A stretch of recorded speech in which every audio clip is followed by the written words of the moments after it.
Okay, before we start, we're going to start soon. I have a big preview special coming up. I'm excited about that.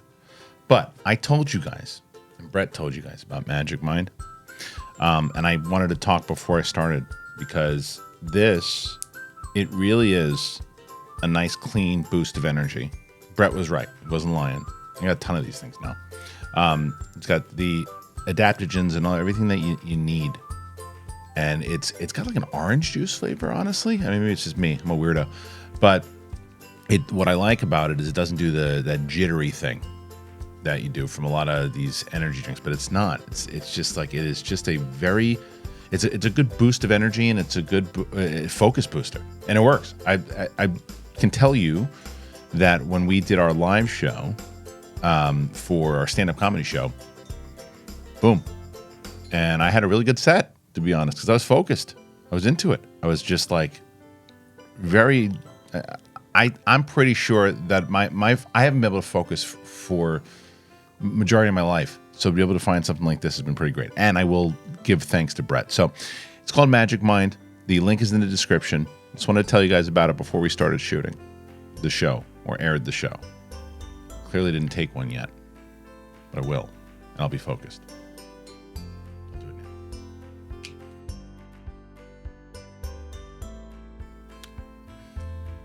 It really tastes good. It does taste like orange juice. Get it. Magic Mind. What's going on, everybody? Welcome back to The Big Thing. It's Thursday, and we're excited, man. We're going to do a full-on preview for everything coming out in 2024. Now, we know 2025 is stacked. 2024 had a lot of big releases, and things got moved because of the strike and other things. But look, I'll be honest. You go through the list itself, there's a lot of great stuff coming out. The question is, what's going to hit? What's going to be surprises? What's going to be what's really anticipated? What could be the surprises? You know, what are those movies that you're like, I didn't even know what that was, and it turns out to be your favorite movie of the year, or something you're really looking forward to, and it winds up stinking up the joint. There's a lot of those potential. I'm not doing this by myself.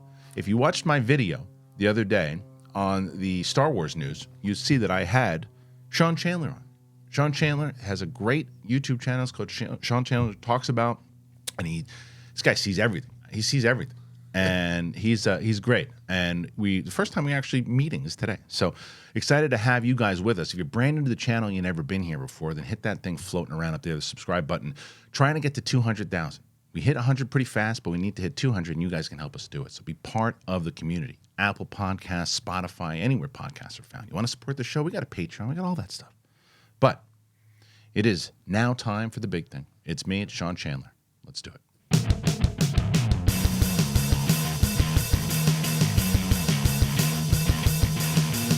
What's up, everybody? Welcome back. It is The Big Thing. It's Thursday. It's myself, and Sean Chandler is here. I'll prove it. We're in the same room together. Look at that. Here we are. Here we are. What's up, man? How are you? I am doing good. It's good to have you on the show, man, because we've just kind of been back and forth. You've come to a few of you came to the live show, yes. And I didn't have it with myself and John and Greg Alba did, yeah, and we didn't have a chance to meet because I'm you get it though because you're a dad as well too, so like I was almost sleeping on stage. I was so tired because usually my bedtime's like 10:30 and I'm usually out, and I think it was like midnight. So I dipped out the back and I didn't have a chance to meet you, but you were here for LA. Oh, no, what were you here for? Which I actually just came out for the event because it seemed like an opportunity just to meet you guys. But yeah. So I was that weekend. I had been in Portland. Okay. And I just basically I just stop in LA for a little bit, see who I can meet while I'm there. Yeah. And met Campy and Greg. And then that started the series of emails between you and I that have then led to this moment. But it did. We've been trying to make this happen for literally almost a year now, and I was supposed to come out here several months ago, and then my family got COVID. I was like, I shouldn't travel out. Yeah, well, my household has COVID. Yeah, it's true because you never know. But and then you were out here because you had an event that you did and it went pretty well. I did an event, and I was out for the Astra Awards over the last several days, and so that was pretty fun going out to a couple of different Hollywood awards shows. Yeah. And while I was in town, then I wanted to host my own event, wanted to collaborate with as many people as possible. So I was supposed to be on the news in Bakersfield on Friday morning. How'd that come about? Yeah. Well, a fan of my channel is the anchor, like the most popular anchor in Bakersfield. Great. And so then Aaron Perlman. And so then he's had me on the news in Bakersfield a couple times per month since June. That's great. And so finally I was going to be in town. And then they were renovating their studio, but he's also a radio host. So then he had me into the radio studio. Amazing. So it's one of those sort of weekends of just like crazy little story happening after crazy little story, meet opportunities, meeting people for the first time.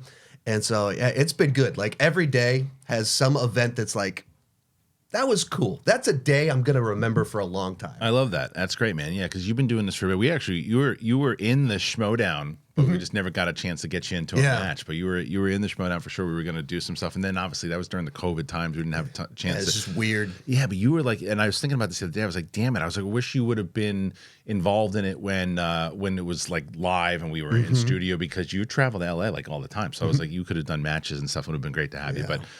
But you're here now, so we have things to talk about. And as we were going through it, I'm like, because we do the same thing because you remind me very much. So when did you start your channel, by the way? 2016. So when Ellis and I started Schmoes, we were doing pretty much, and God bless you, because you've got kids, so you see everything. So I went from when I started doing Schmoes, Mark and I would see everything. Yeah. Like all the little movies that we could, everything that 3, 4, 5 movies a week, right? When I started this channel, I said, I'm seeing what I want to see at this point, because you're in it, you're in the thick of it. You're like, I don't want to see everything, but I'm gonna see it. And there's certain movies sometimes that I'll like horror films that I want to be surprised by. There's certain movies that I'm like, I don't know. I went and saw that Night Sweat. Did you see that thing? No. Brutal.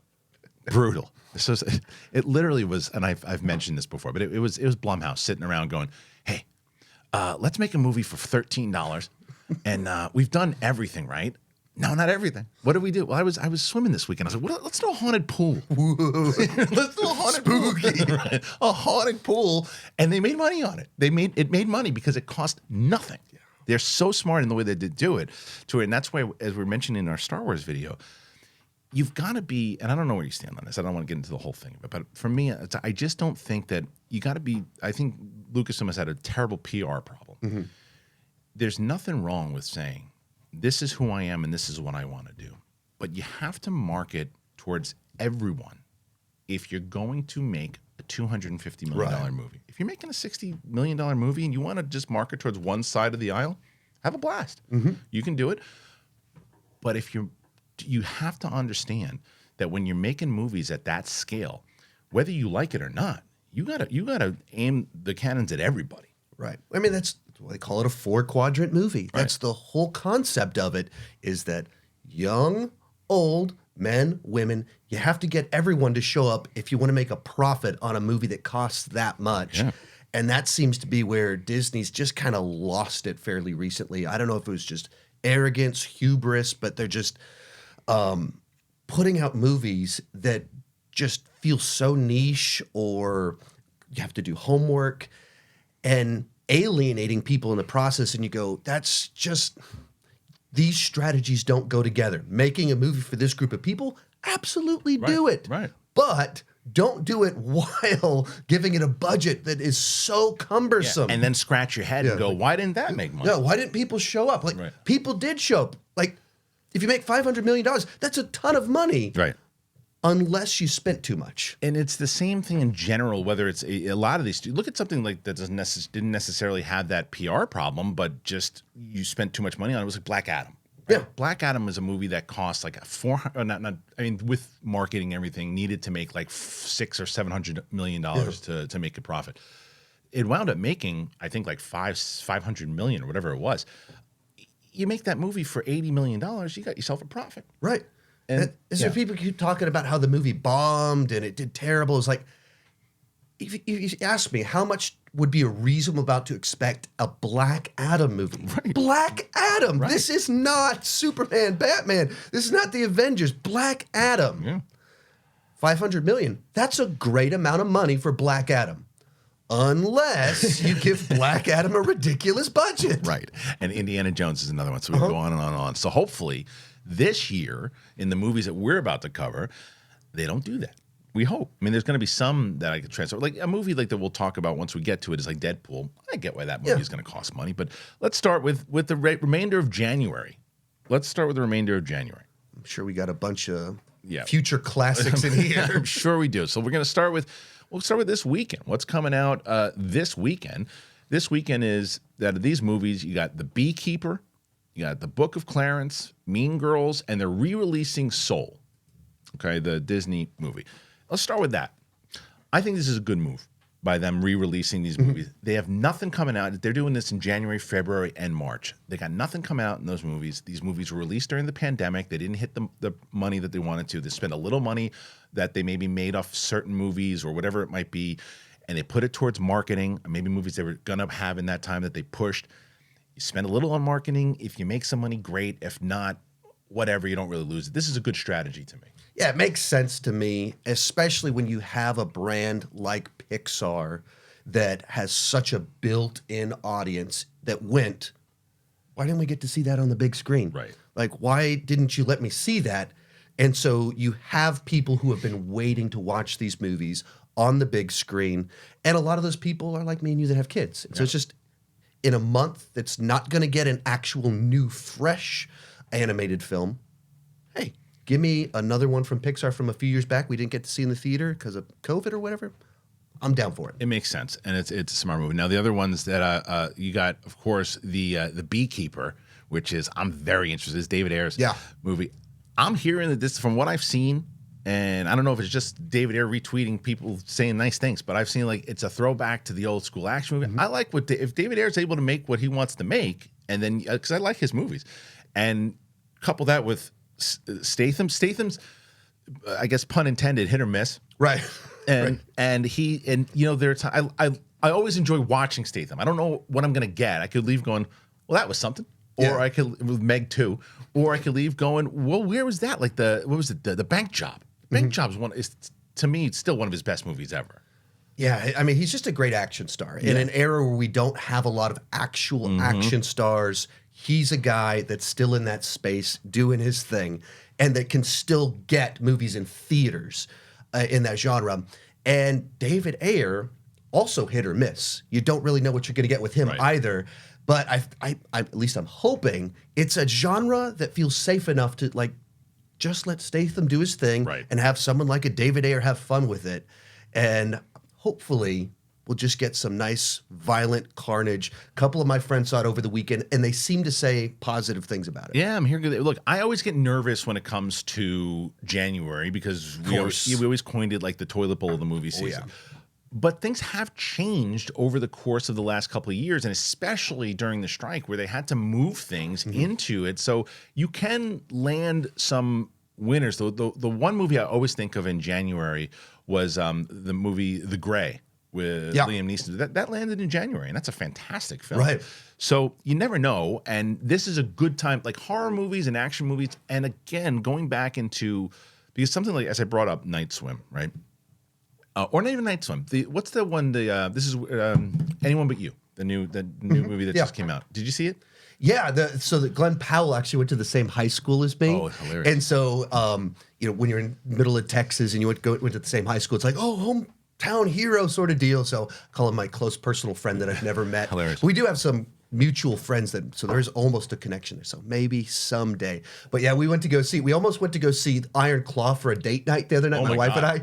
And last minute we're like, I think I've heard it's really sad. Let's go see Anyone But You instead. Probably a good choice. Yeah, I love that movie, Iron Claw, but it's not a date night movie. No, tough watch. But the reason I bring that up is that when that movie came out, I said to myself, well, it all depends what we were just talking about. How much did it cost? If the movie cost $40 million, $50 million, mistake. It cost $25 million to make. It's already made that and then some. That's a smart move because otherwise I'd say streaming movie. Right. If you're going to spend that kind of money, it's going to be a streaming movie, and you put it as part of your deal, and you cut your losses, you write things, whatever you're going to do.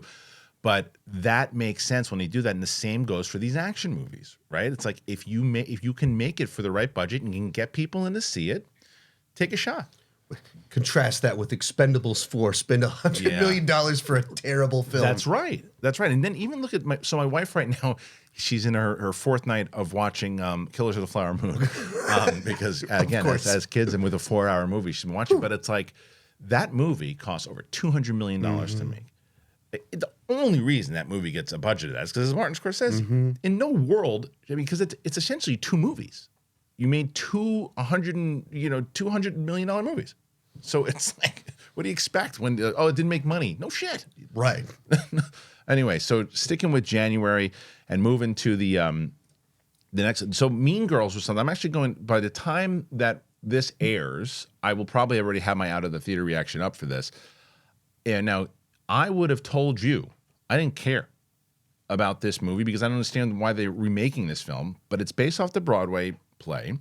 And because my daughter is such a massive fan of this play, I've been listening to this music in my house for the last 3 months. She's literally going to be in the Mean Girls play that they're doing for her group. So I'm going with her, and I'm like, I'm actually looking forward to this movie because I know the music. Yeah. You didn't realize it was a musical. Whenever I first saw the trailer, I was like, what? What is even the point of this? Right. And I didn't even understand is it a sequel? What is going on here? And then more recently, in the last week or so, someone's like, yeah, it's based off the actual musical. And it's like, so is the movie itself a musical, or is it just based on the music? It's based off the movie. So the music, the movie, the musical was turned into a Broadway play based off the film. And Tina Fey is a producer and all that. She's actually in this again, and so is Tim Meadows. And but yeah, this one is based off the musical. So all the original music is going to be in it. It's a full on, in the same way that they did like Color Purple. Like the Color Purple was, the book to the Spielberg movie to then a Broadway play. And because I felt the same way going into Color Purple, I was like, well, why are they remaking the movie again? It was pretty damn good. And then I was like, oh, this is the musical, and it was fantastic. So yeah, this is I'm interested. Wait, and I think there have been several of these movies recently where they've downplayed that it's a musical. Yeah. And so you don't even exactly. And you're like, what's kind of going on here? And so I don't know if that is with marketing these days, that they're let's make musicals, but not let people know that they're musicals. I saw a report of exactly that. I saw a report that basically said that they tried to, Warner Brothers was specifically trying to trick people into not knowing it was musicals because musicals don't track.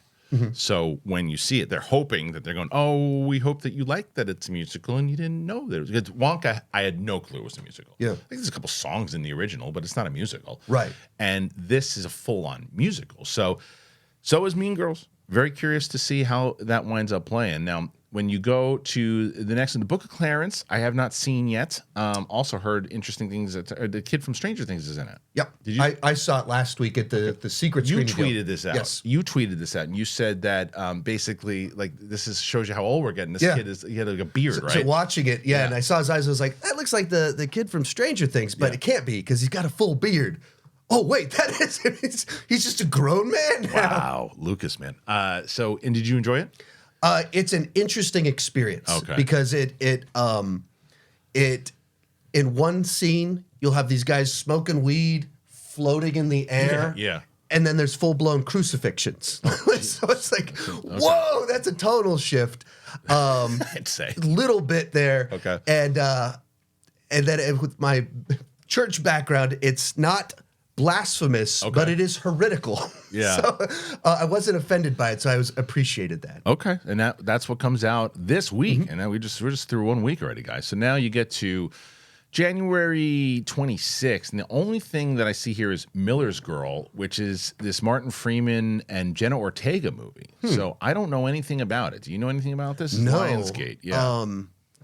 No. So I saw the trailer for it in front of something, and I know one of those movies where you go, like, Jenna Ortega is in everything these days. Yeah. But like a thriller about inappropriate relationship, that sort of thing. Is that what it is? Okay, a talented young writer embarks on a creative odyssey when her teacher assigns a project that entangles them both in an increasingly complex web. So we'll see. We'll see what that one's all about. And that again, it couldn't cost much to do. You try to get your Jenna Ortega fans in there, and I can see the strategy. Now, that's everything in January because we already had our releases. Now, February 2nd is Argyle. Now, February 2nd is Argyle, and that's one of the first really big ones, I think, that has it's got an incredible cast. You've got, obviously, Matthew Vaughn returning to direct, and he's going to have a cast of John Cena, Henry Cavill, Bryce Dallas Howard, Sam Rockwell. I mean, the list goes on and on and on. This is a stacked cast.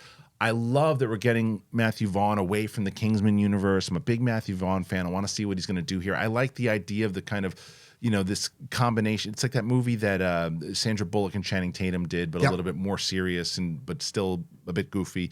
And is Sam Jackson in this one too? I believe so. Like just seemed they sprinkled him in there a little bit. In the because they work together obviously. So I'm actually really looking forward to this one. I think that Matthew Vaughn, when he's on fire, to me he doesn't get enough credit for resurrecting the X-Men universe. He was absolutely, yeah. He doesn't get enough credit. Everyone always talks about Days of Future Past and these other and Logan and all this. Like that franchise was on its deathbed when he made that movie. And so he was able to resurrect it. To see what he's able to do here, I'm excited for this one. Are you looking forward to this one? Absolutely. Okay. Kind of for the same reasons. Matthew Vaughn is an interesting director that has a distinct style. Even talking about First Class, it has such a vibe to it in a way that most of the X-Men movies don't specifically have their own style like that, where that was this 60s spy aesthetic, but it is an X-Men movie. And then, of course, he loves spy movies, and so he keeps doing that. And so getting kind of this wild spin on the spy genre that's based off this author and the weird backstory to it of it's the adaptation of a book from the author that's in the movie. Right. And so what exactly is kind of going on with it and the mystery surrounding it. It's just interesting. Yeah. And then, of course, you have a great cast and an amazing haircut on Henry Cavill. Great haircut. Great haircut. And to see Bryce Dallas Howard back acting, because she's been doing so much directing. I had the pleasure because, we do Katie Sackhoff's show, and our first guest was Bryce Dallas Howard. Oh, nice. And she was here. And very cool. It was great. And you can watch that on Katie's channel, by the way. It's stuff. And she's awesome. She's as awesome as you want her to be. Like, from as talented as she is as a director, as talented as she is as an actress. And to see her back, and it's funny because now I see her as a director, and I'm like, oh yeah, she's a phenomenal actress. Right. So she's going to be doing this. So I'm excited to see that movie overall because of the cast and everything that Sean had just mentioned too. All right, so we jump to February 9th. February 9th is Lisa Frankenstein. I hear a little bit more about this one, and this is a movie with Catherine Newton. Carla Gugino is also in it, and it is Zelda Williams directing. Diablo Cody was the writer. That's right. Diablo Cody is the writer of this one. So I don't know enough about it just yet, except apparently it's a coming of rage story about a misunderstood teenager and her high school crush who happens to be a handsome corpse. After a set of playfully horrific circumstances, they bring him back to life. The two embark on a murderous journey to find love, happiness, and a few missing body parts along the way. Sounds bizarre. Could be interesting. Got any interest in that one?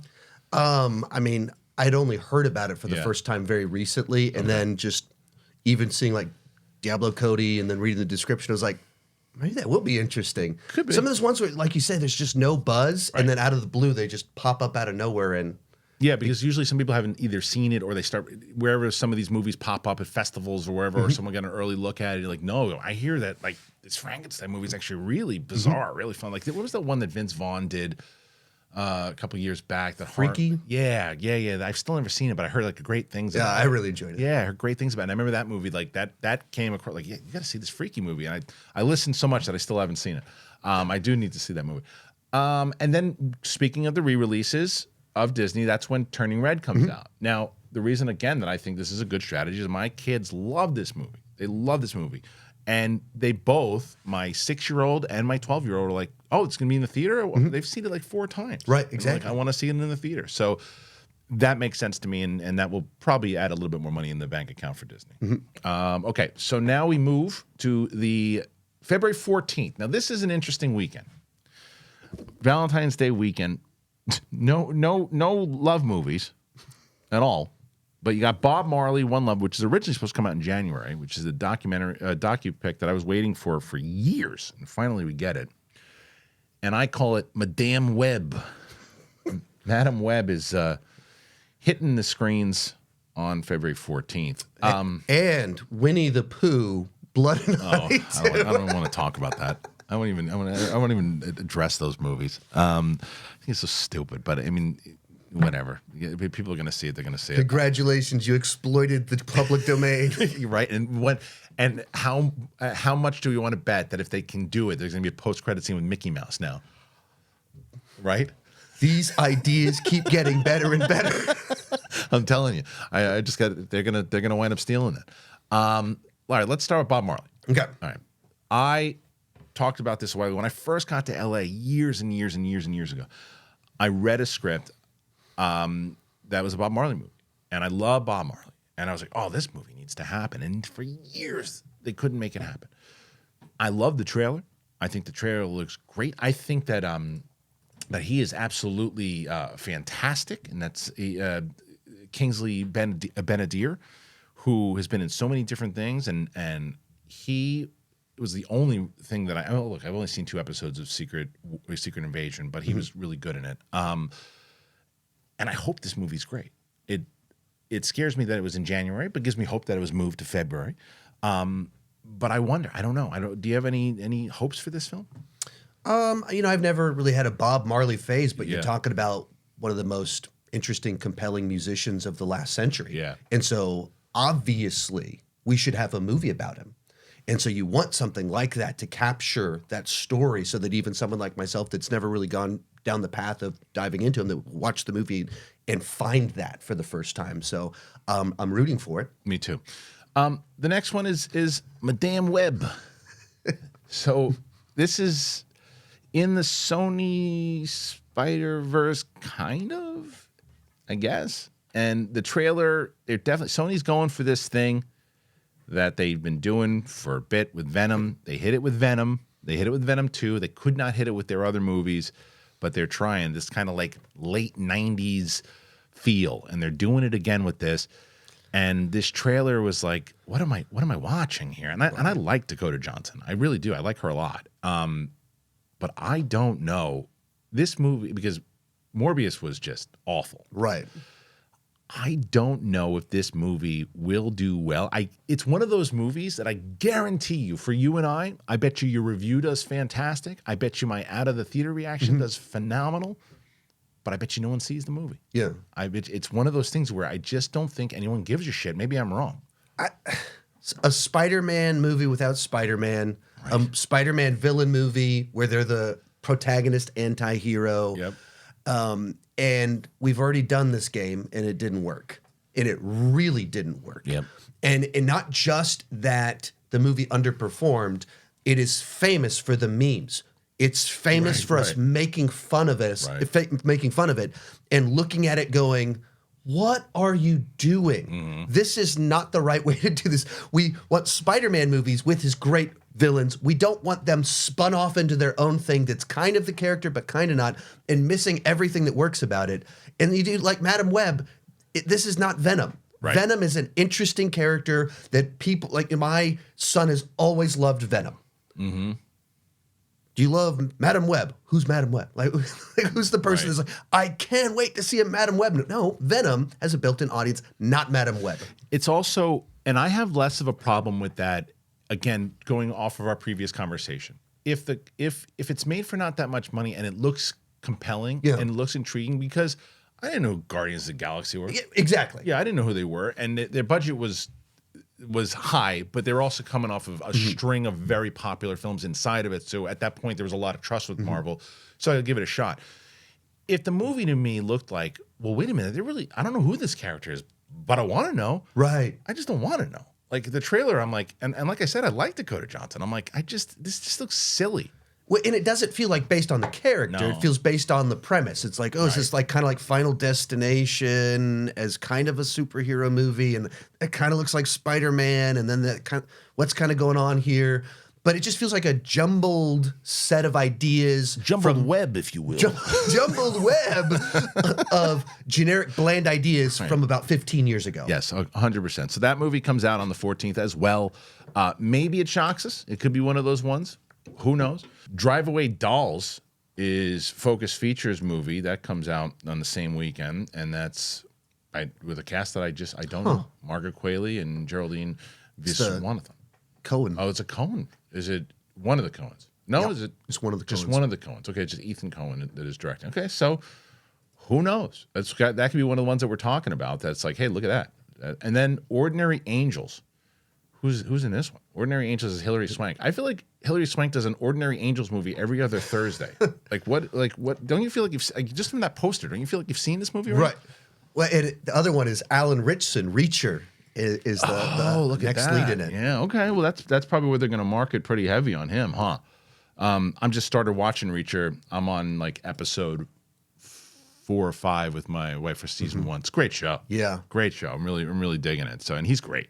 So it's one of those ones where you go, in any other context, of course, Tom Cruise is the better, more famous actor, but it's all about the role. Yeah, Tom Cruise is the wrong person for Jack Reacher, and Alan is so perfect as Jack Reacher. He's so good, and you like immediately want to see him in more stuff. It's funny that you say that because I was literally saying that to my wife because I didn't like either one of the Jack Reacher movies from Tom Cruise. There's one scene that I always call the Three Stooges scene, where if I remember where they're attacking him in the bathtub. It's so stupid. And I was like, I remember when that movie came out, all of the complaints about, it's Tom Cruise, sure, but he's not 6'5".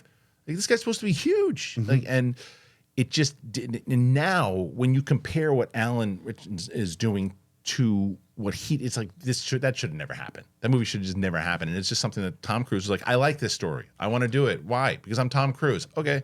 That's literally what happened. You can do almost anything, Tom. You can't be over 6 feet tall. No, and I don't care how many clogs you wear. But that comes out, and that's going to be with Hilary Swank, and that's February 23rd.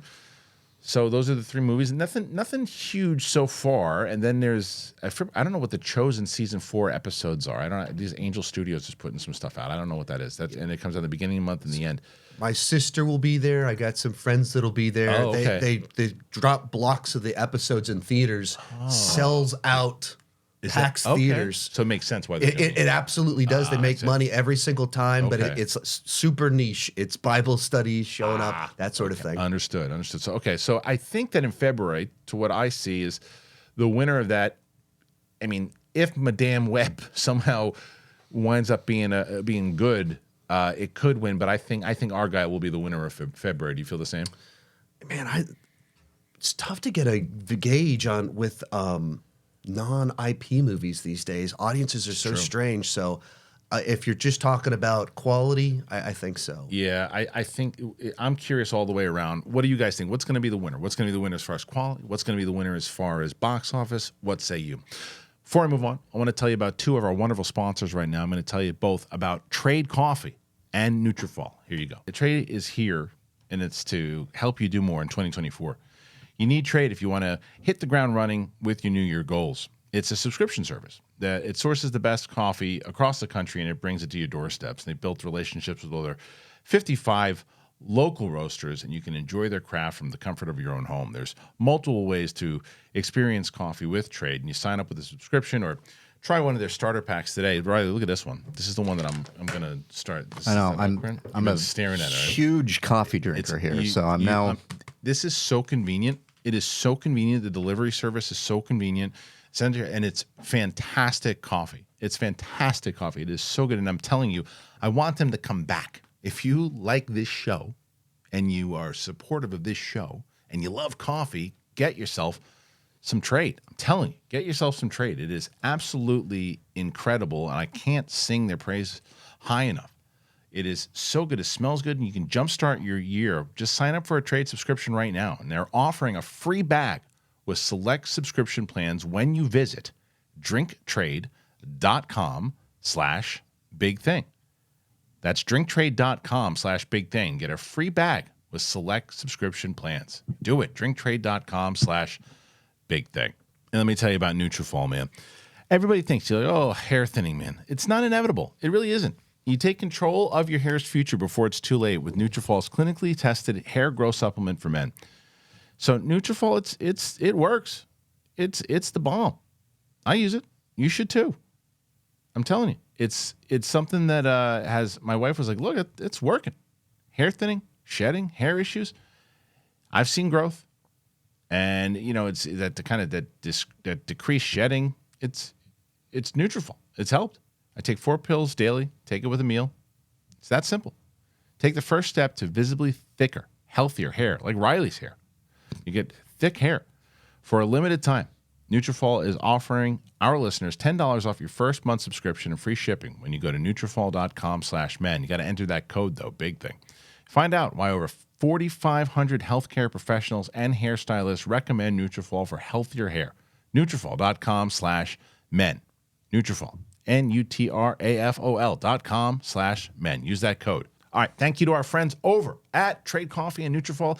As I mention each and every time, if you want to support the show and you have the means to support the show, look at our sponsors. We only say yes to the sponsors that we think that you guys are going to enjoy. It helps out us, but you get something in the process. So please, I always put the comments, or it's the pinned comment, and I always put the links in the description.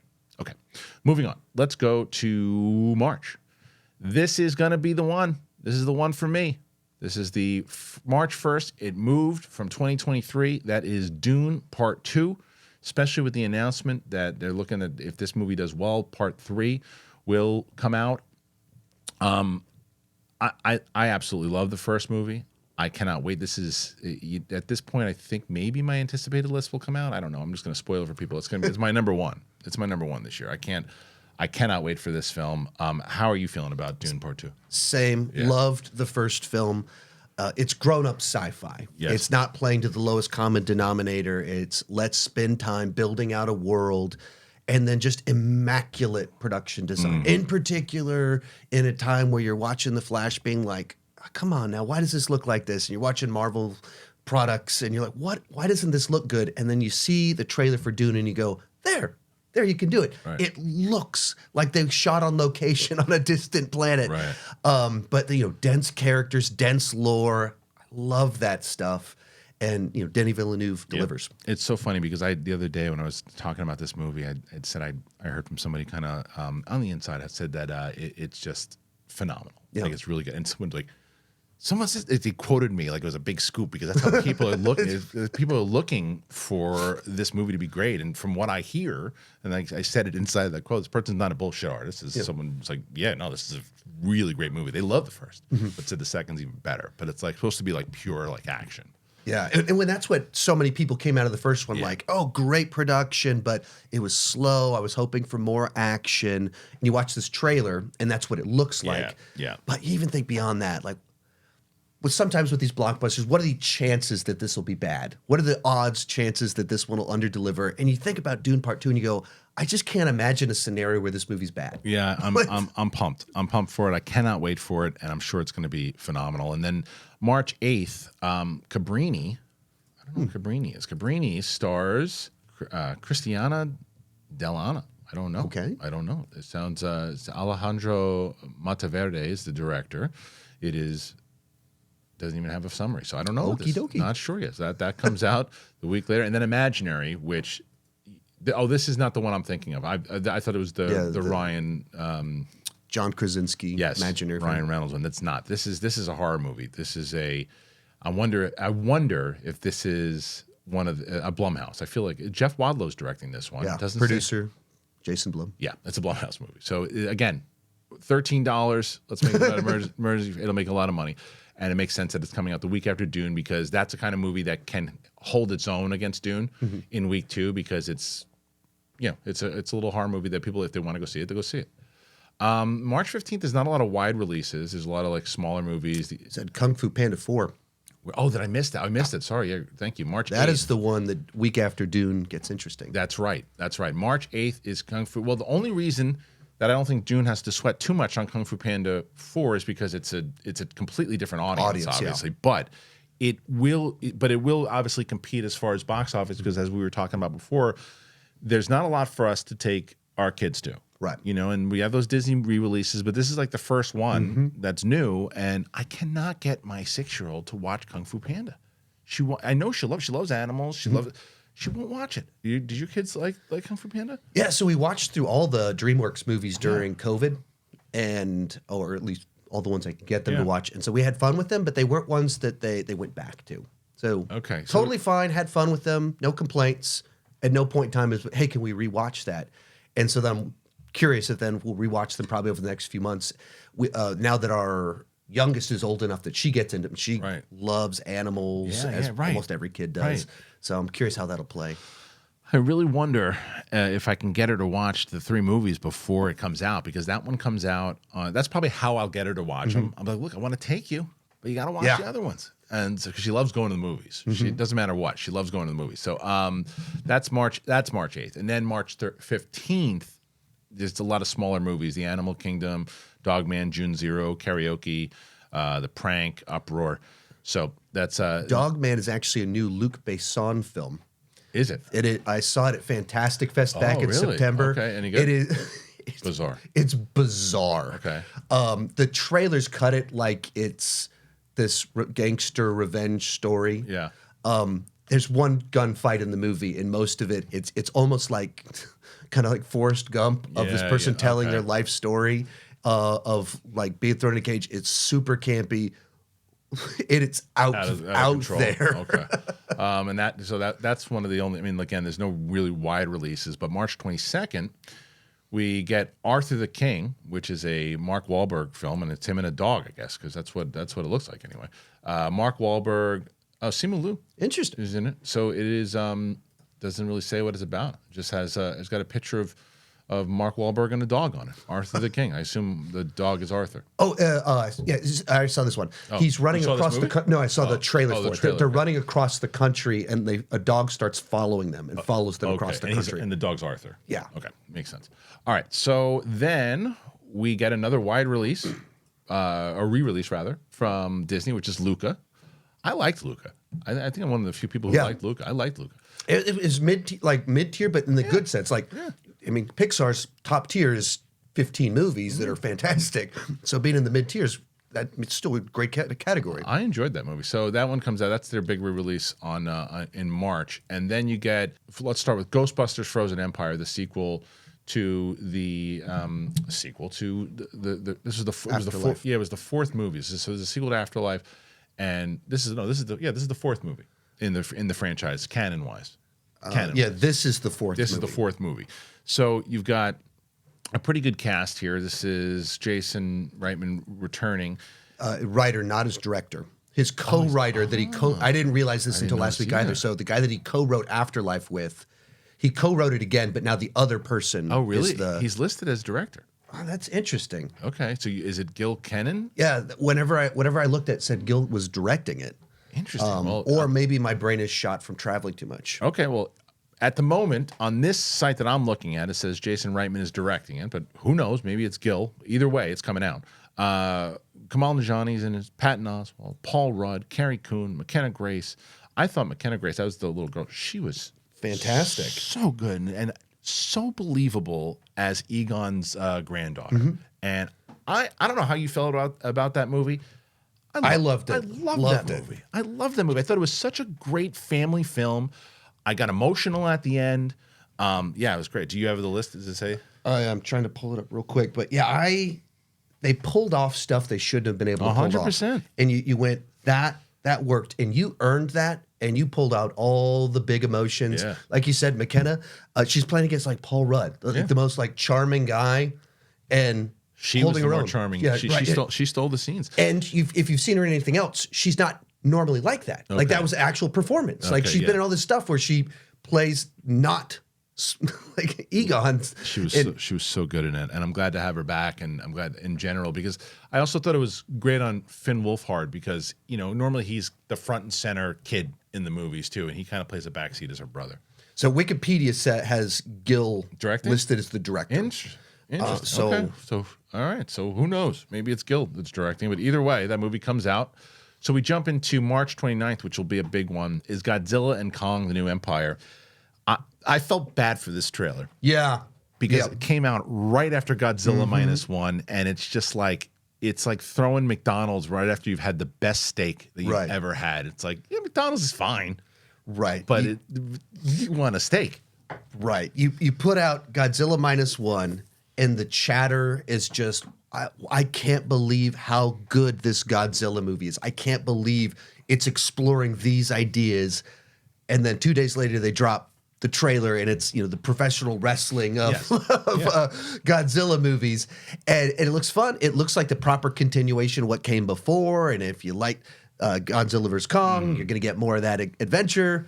But in that exact context, in that exact moment, it feels so superficial. It's exactly what it is. It's a popcorn movie. It's cotton candy, and if you go into the movie going, I hope they can do the same thing in Godzilla -1. Yeah. You will be disappointed. You will be.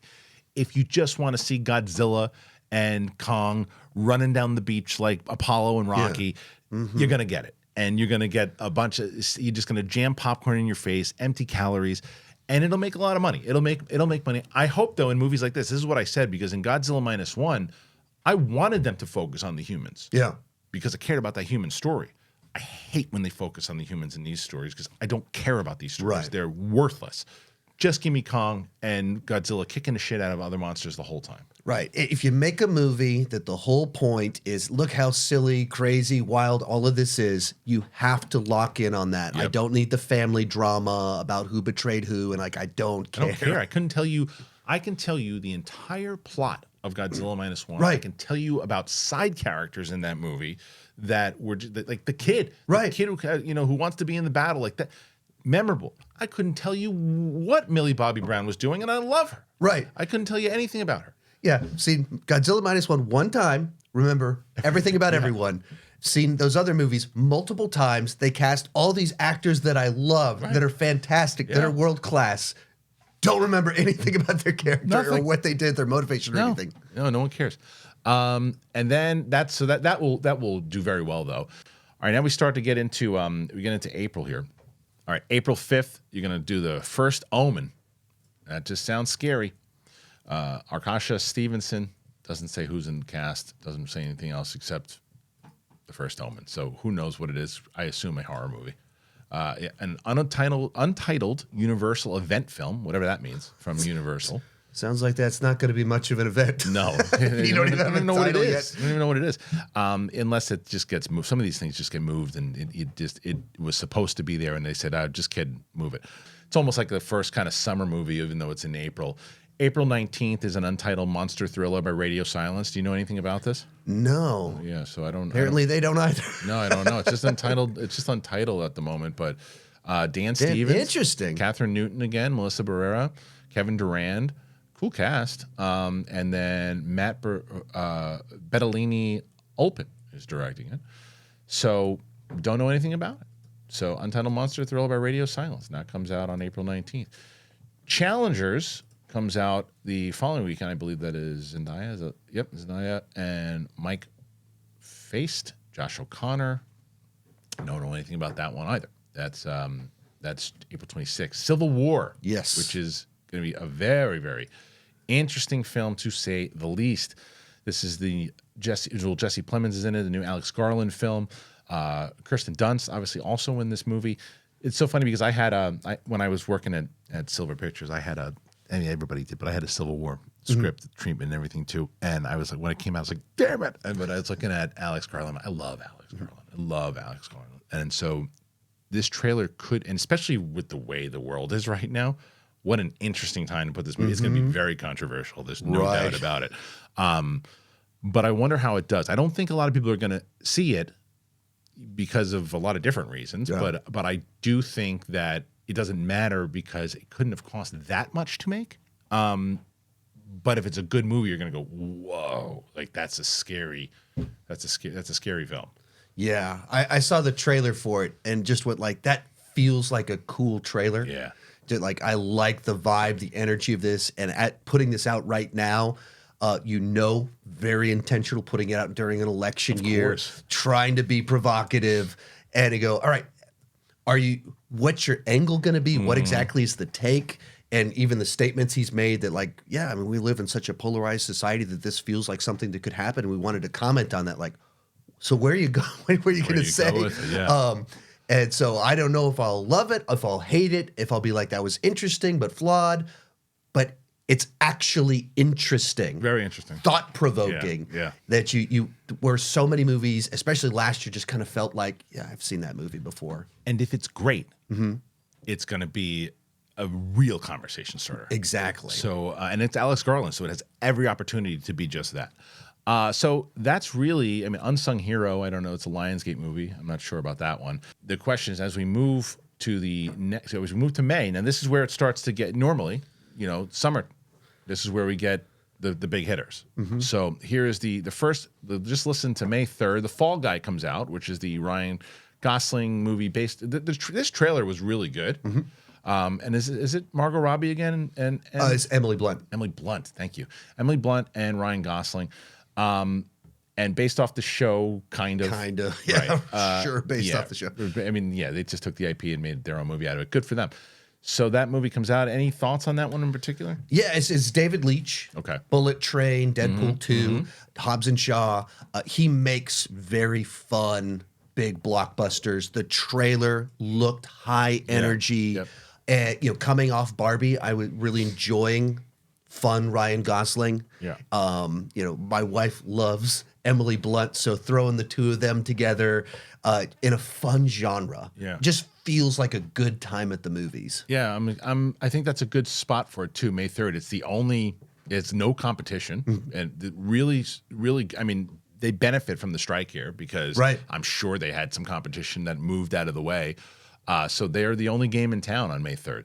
May 10th, you got Horoscope as a Sony movie, and then Sony's competing with itself the same weekend with My Ex-Friend's Wedding, which is Kay Cannon, who I like. I like Kay Cannon a lot, but doesn't say anything about the movie. So that's May 10th. So kind of an uneventful May thus far. I mean, again, Fall Guy and these other movies might be fine, but nothing like booming. Normally you have that MCU. They stake out the beginning of May. Right. Nothing hitting huge yet.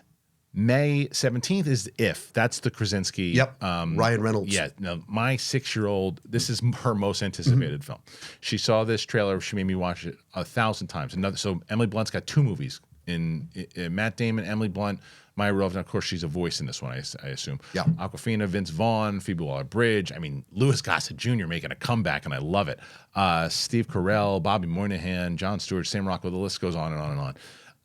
This is going to be an interesting movie. I think that this movie will do very well. I think this is a good movie. One of those, as you mentioned before, when it comes to kids, and families, it looks like it's got that feel that adults can get on board with too, with a great cast. So I think this is going to be a very successful film. Oh, and you have Krasinski coming off 2 A Quiet Place films that were both critically and financially successful. So then it's, what do you want to do? And all those rumors were they trying to court him for a Marvel movie or something? Right. What does he choose to do? This is what he chose to do. That's interesting to me. Agreed. And then we got The Strangers. On May 17th is The Strangers Chapter 1. I guess it's a prequel. While on a road trip, a couple becomes the prey of mysterious mass strangers in their remote vacation rental. I guess this is, to me, that was one of the scariest movies I've ever seen. The first one, The Strangers. Like I remember just sitting in the theater afterwards going, yeah, I feel weird right now. I'm like, that's a creepy movie. I actually saw, what's funny about you've seen the No. You've never seen The Strangers, the first movie? No, you're selling me on it. Oh, the first Strangers is really, really creepy. And I've actually, I don't want to ruin it for you, but well, they don't show their faces. They just have masks on, as I said. But I saw a cut of the film, I think a year before it came out, where they actually removed their masks. And then the decision was made to not do it. I think it was a very good decision because it just makes it that much creepier. But yeah, check it out if you've never seen this first Stranger. I think there's a second one. I'm sure I've seen it, but it didn't make the same impact that the first one did. So this is a prequel, I assume, to The Stranger. Okay, moving on now. This is now May 24th. You end the month. This movie has to move. Furiosa comes out in May 24th. So Furiosa, which is a prequel to the Charlize Theron. And you've got the whole cast is Chris Hemsworth, I think, is in it as well too. George Miller obviously returning to direct. Anya Taylor-Joy takes up the mantle as Furiosa. I thought that the trailer was interesting. I know some people thought it was a little too CGI-ish. I didn't. I thought it looked clean but dirty at the same time. It has a potential to be a little too CGI-ish. I don't mind that Anya Taylor-Joy is the new Furiosa. Some people seem to have a problem with that. I don't care.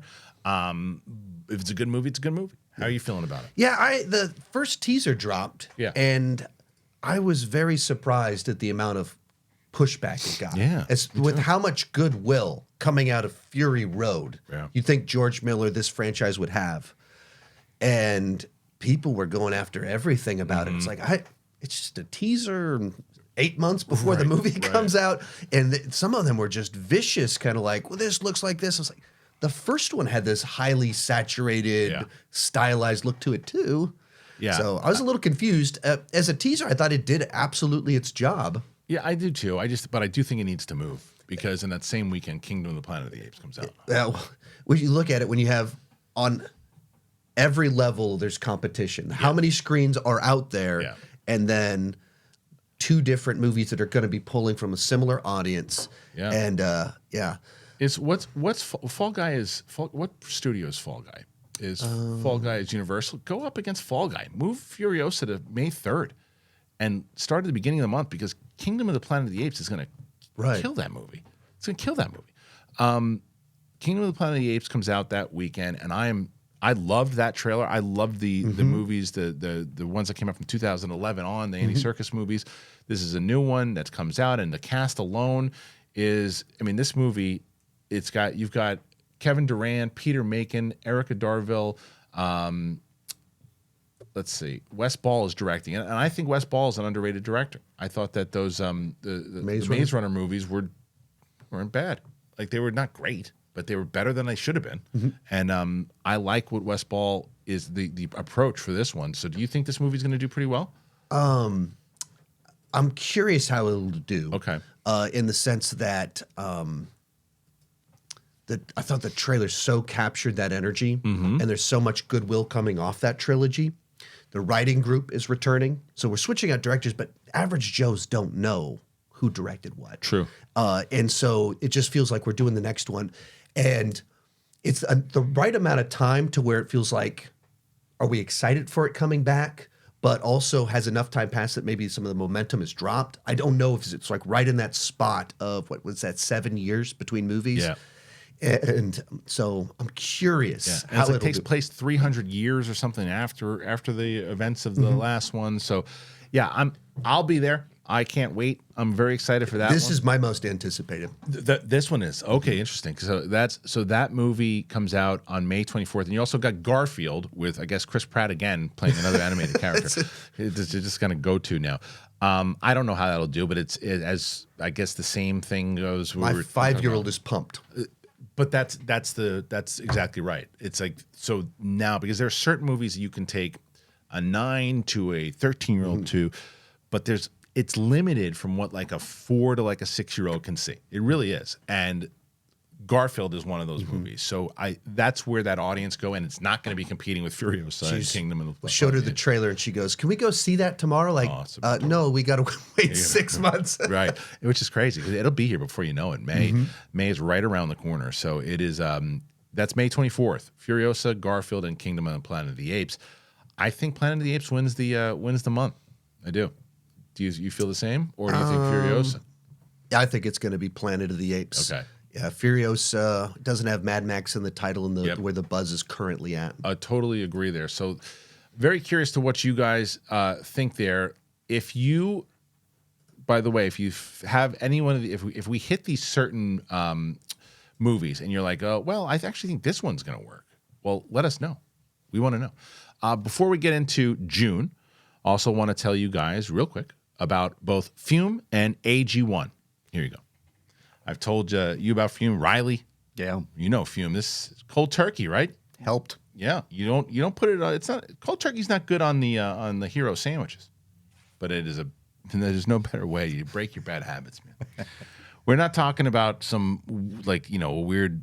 It's not mind voodoo, right, Riley? Yeah. It's you just have. When I told you about it, you're like, yeah, I'll give it a shot. And we're talking about Fume. It's our sponsor. It's Fume, and they look at bad habits in a different way because not everything in a bad habit is wrong. Instead of a drastic, uncomfortable change, you just remove the bad from your habit. Fume is an innovative, award-winning flavored air device, and it does just that because instead of vapor, Fume uses flavored air. Instead of electronics, Fume is completely natural. And instead of harmful chemicals, Fume uses delicious flavors. That's what you liked, right? There's the flavors. Yeah, the flavors. There was one that was like a minty fresh one. Yeah. That gave me this like really nice kind of, for lack of a better term. Yeah. And it helped me just kind of drop the bad habit. And that's the whole point of it, right? And that's exactly what we're talking about here. You got to try it. You got to try the new Solano Fume. It's made with premium walnut barrel, and it's an onyx-coated mouthpiece that has a slightly softer finish. And it is the best time to start the good habit with Fume because all orders between January 1st to the 14th have a buy one, get one course. You can stock up for that New Year's resolution plus. As a listener of the show, you get 10% off when you use our code. You got to head to tryfume.com/bigthing, but use the code BIGTHING for an additional 10% off plus BOGO cores until January 14th to help make starting the good habit that much easier. Again, tryfume.com/bigthing. Save 10% off that journey pack today. Finally, I got to tell you about AG1. I've been telling you guys about AG1 for a while. Did you start AG1 yet? What's AG1? Oh, stop that. I got to tell you about AG1. AG1 is the best because taking care of your health isn't always easy, but it should be simple. And that's why for the last 2 years, I have been drinking AG1 every day, no exceptions. Just one scoop, you put it in a bottle of water every day, and it makes me feel energized. I'm focused, I'm nourished, I'm strong, I'm ready to take on the day. It's because it's awesome. It's awesome. And each serving of AG1 delivers my daily dose of vitamins, minerals, pre- and probiotics, and more. It's a powerful, healthy habit, and it's also very simple. What I do is I wake up and I have one of those packets. I put it in, I got this Zoo cup. I love this Zoo cup. And I put the AG1 because I can't take 75 vitamins. I just can't do it. It's all because people take all these vitamins throughout the day, and I just one. Put it in packet. You shake it up. Extra cold water. One scoop. That's it. If I'm running short on time and I can't mix my AG1 before I head out, I just take the travel pack, and each is an individual serving of AG1. It's easy to mix on the go, and it helps me ensure my daily nutrients no matter what. I did it on when I did the Big Thing live shows and in the stand-up comedy show. It's like I have them. I'm good to go. Because if there's one product that I have to recommend, I recommend this all the time. If you've been watching my show long enough, you know I've been AG1. And I partner with them for such a long time. If you want to take ownership of your health, start with AG1. You got to try AG1. You get a free 1-year supply of vitamin D3 and K2 and 5 free AG1 travel packs with your first purchase exclusively at drinkag1.com/bigthing. AG1.com/bigthing. Check it out. I'm telling you. Before you go, I'm going to give you AG1. I want that. I need that. You will love that. I'm going to give you some. Yeah. All right. Thank you to our friends over at Fume and AG1. As I mentioned earlier, if you're able to and you have the means to, please support the show by getting one of our wonderful sponsors. Links are in the description. It's always the pinned comment for each and every video. Okay. So now we get to the month of June, Sean, and they're going to re-release the Muppet movie. That's fun. I like that. Interesting. Yeah, but there's nothing there. Ballerina is June 7th, and that's the prequel, I think, to John Wick, right? Mm-hmm. Ana de Armas, Ian McShane. Len Weissman is our director on it. I don't love that. I'm not a big Len Weissman fan. Yeah, when was the last thing he directed that was Underworld 37, I guess. It's like, you know, and then he was supposed to do, didn't he do one of the Die Hard movies? Yeah, I watched that in the hotel a couple nights ago, and it passable enough, consumable cinema, but that should never be associated with the Die Hard brand. Passable cinema, right? And it was, and and they were rumoring him at one point to do the prequel of Die Hard, and I was like, please no, and it fell apart, thank God. Not a big Len Weissman fan, and I don't know without Chad directing this, I don't know if you can have that same feel, but you do have Keanu Reeves in it. Ian McShane is in it. Lance Reddick. I guess they already shot before Lance passed away. Angelica Houston. And, you know, we'll see. I don't think Ana de Armas is, like, she did that movie with Chris Evans that was terrible on Netflix. And she was supposed to be like the action star in that. I like her a lot as an actress. Mm-hmm. It didn't work for me as an action flick, but I don't know if that was her fault. right. So I don't know. And then you had the Continental series that just kind of went away. Do you think this one could deliver? I think it depends so much on if we watch the trailer and it feels like this is the world of John Wick. This is the action of John Wick. Right. And this is a character that can carry this. I think we're in. And that's where the Continental just was like, That's why I don't know if Weissman can pull that off. Right. I just don't think he can. It's gonna I think it's gonna be visually. As you mentioned, I agree with you that the casual audience member does not know who directed what, but subconsciously you feel it. Feel that difference because there's a difference. And when the Underworld came out, it just felt like Matrix Light with vampires. That's exactly and right. And is this going to feel like John Wick Light with Ana de Armas? And Die Hard felt like John McClane Light. And so, yeah, that and it's shocking that actually is coming out in June 7th, but I think that's a statement to the writer strikes and all that. Okay. Same weekend at The Watchers, which is the new Shyamalan movie. Doesn't really say anything about it. That comes out the same weekend. It's always a mystery with Shyamalan. Yeah. That's probably intentional that they don't have what it's about. Inside Out 2 is June 14th. That's going to be massive. Yeah. That'll be massive. And then an Untitled Angel Studios film. I guess that's similar to what the show that was coming out too. Is that the same thing? Or Well, this would be one of their films. Yeah, right. So, they did Sound of Same Freedom, studio. and they do Okay. other faith-based films and stuff. Got it. Untitled Bad Boys sequel. Have you heard anything about that? That was I know that it's coming out, and I believe the directors are back. So it's Interesting. shot. So so it is shot. I believe actually. yeah, it's so all Will good to Smith, go. Martin Lawrence. Yeah. Okay. So same directors as the last one. Interesting. Okay. So that will probably do fairly well. I think. I think that the people who made the stance against Will Smith and they don't want to see their movies, they're not going to see it. But I think that other people are going to go. I like Bad Boys, and I don't really necessarily like what he did, but I'm going to go see the movie. Yeah, I think normal people move on pretty quickly. Yeah. And weirdos on the internet that are like, Will Smith. We've loved Will Smith for 30 years, and then he has some weird night, and all of a sudden you're not going to watch his movies. That's a weird thing to do. That's so odd. But I mean, the last Bad Boys was really good. It was better than it should have been. Yeah. I'll tell you that for sure. Absolutely. And it made a lot of money. Made a lot of money. So that's that weekend is it's such different audiences. Inside Out 2, which is a very successful film. The first one, when I went to D23 and I had posted, I always know when these certain things, like people, if there's any type of hype on it, and like I just posted a little clip out of Inside Out when they were announcing it, and it did really, really well, and people are really excited about and talking about it, and the music's really solid. They have a new cast, new emotion that's going to be in there too. So that cast in general, let's go over that cast real quick. You've got Amy Poehler. That's it. That's all you mentioned. That's weird.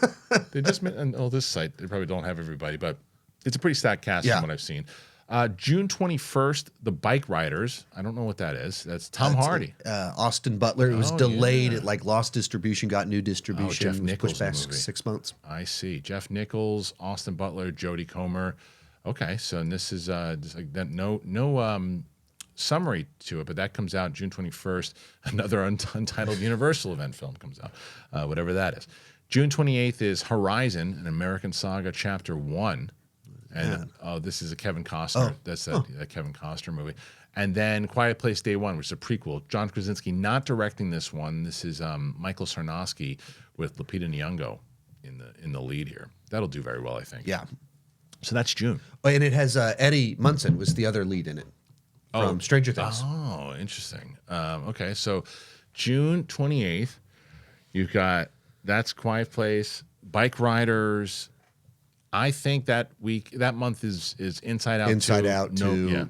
No That competition. easy. Yeah, and the kids animated films obviously are the ones that could win the summer thus far, and then you get into July, which start out July. There's really not a lot so far listed, and this is really where a lot of the summer movies got pushed during the strike.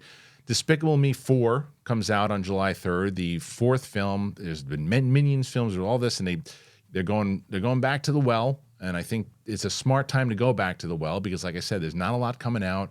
If people want to go to the movies, it's really going to be the family's going to have their only shot to go during the July 4th weekend. Despicable Me, good strategy. Do you think that's have they passed their prime with this movie, or should it worth a shot? Have they passed their prime, and will it make a ton of money? It's irrelevant. It's irrelevant. Yeah. I mean, I think they passed their prime a while ago, but I mean, they make so much money. Like you feel like $1 billion. Almost every single one of these ones is at $1 billion. So you take the shot. Yeah, you take the shot. An untitled Scarlett Johansson, Channing Tatum film, whatever that is, on July 12th. Twisters. Now, is this The sequel to Twister? Is it ish? Is it okay? Is your buddy? Yeah, my Powell. buddy. Yeah. Yeah, Glenn Powell's in it. Daisy Edgar Jones, Anthony Ramos, Sasha Lane, Maura Tierney, Kiernan Shipka, and is directed by Lee Isaac Chung. Okay. Do you know anything about this one? I don't have anything beyond tied to the old '96 Twister. Okay. Well, and then they're all going to get blown out of the water in the following weekend on July 26th because that is when Deadpool 3 makes its arrival. It is the savior for Marvel Studios, for MCU, even though it's listed as 20th Century Studios. This is an MCU film. It's the first MCU film that's rated R. It is carrying everything. If this movie fails, you just shut down the MCU. Yeah, I mean, you have to. It won't fail, but if it does, there's nothing that's going to come out past this that will do well. Right. Well, and such a fascinating only MCU film of the year. It's the only MCU movie in the entire year, and it's a follow-up to Fox X-Men universe. Right. And poking fun or doing cameos with all of these Fox characters as our only MCU film. So such an interesting film to have in that way. But yeah, and you think they're putting all their eggs in their one basket, and it's kind of set up where it has to be one of the top 5 highest grossing R-rated films of all time. Yeah. Has to be. Has to be. And it's the only movie, well, not only movie, it's the movie that is, Loki season 2 did a very good job of saying, oh, that's what they're trying to do with this multiverse thing. Because everything else has just been a disaster. Like, what are you doing with this multiverse? It's terrible. Everything has different lore. Everything has different rules. Spider-Man No Way Home, that worked fine, but it worked well. But everything else, why are you doing a multiverse? Who cares? And that one was like, oh, that's why Loki season 2. So this apparently is everything, and it's got to transfer into whatever they're going to be doing with Kang, whatever they're going to be doing in general with Secret Wars. They have to make this deliver. And there's 87 different cameos already rumored. There's all these different things. This is Sean Levy. It's Ryan Reynolds. It's Hugh Jackman. It will do well. From that combination I just gave you, it will do well. But if it's not good and if it fails, it's a nail in the coffin. Yeah, and I have so many question marks. There's so much borrowed trust because Ryan Reynolds has done such a great job in previous films, and they haven't rushed it. I think that's the big one to give them credit. Disney's had this property for years, and they didn't just crank this thing out as fast as possible. Seems like they're trying to do it right and do the stuff that's the most interesting and the coolest in this realm that they're going for, that's something new to do with Deadpool that also ties into the other stuff that they're doing. Can they deliver, though? And then how far will they let them go with and then Sean Levy directing? There's some question marks here. There's a lot of question marks, especially after all the the missteps and the backfires that Marvel has done with their TV shows, with their movies, everything. So this is ushering in hopefully a new wave of okay, let's rewrite the ship, because that's the other side of it. Yeah. As I say, if it bombs, it's over. If it succeeds, if it makes it, and people are oh, it feels okay, they got it again. Let's carry that momentum. If they can get there and then carry the momentum, this is what I don't like about fandoms in general, is that they go, oh, one bad movie, it's over, it's over. You can't do it. There is something to be said, as we just said, if you keep losing the audience's trust, eventually you got to reset, you got to do something else. But you can come back.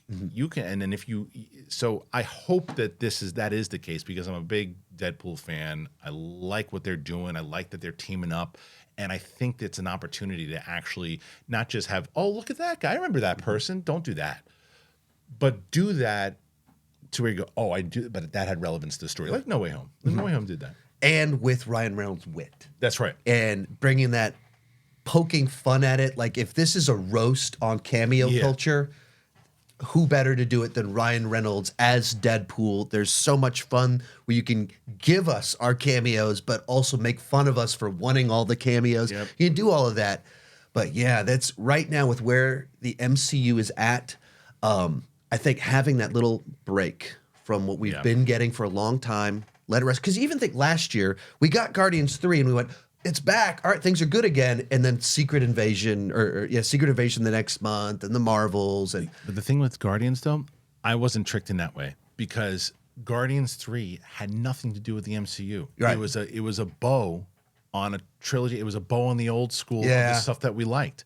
So I was like, no, you're not going to fool me there, because if it's a good movie and it's going, see you later, guys. To me, it was, what's the Marvels going to do?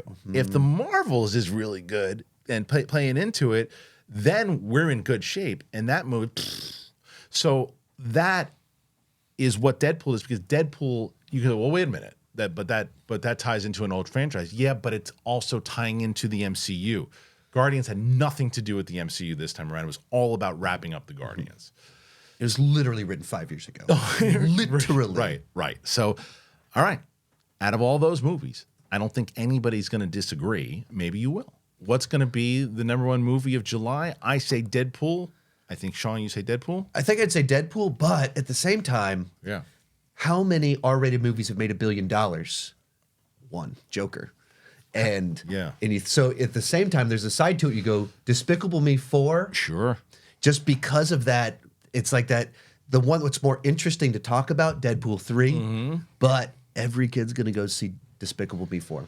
I think you have an excellent argument. The only other reason, though, too, is I think that a lot of people feel the way we do about Deadpool, that you're like, just please let this one be the good one. And they're not going to go, oh, well, it's Marvel, it's MCU. Yeah.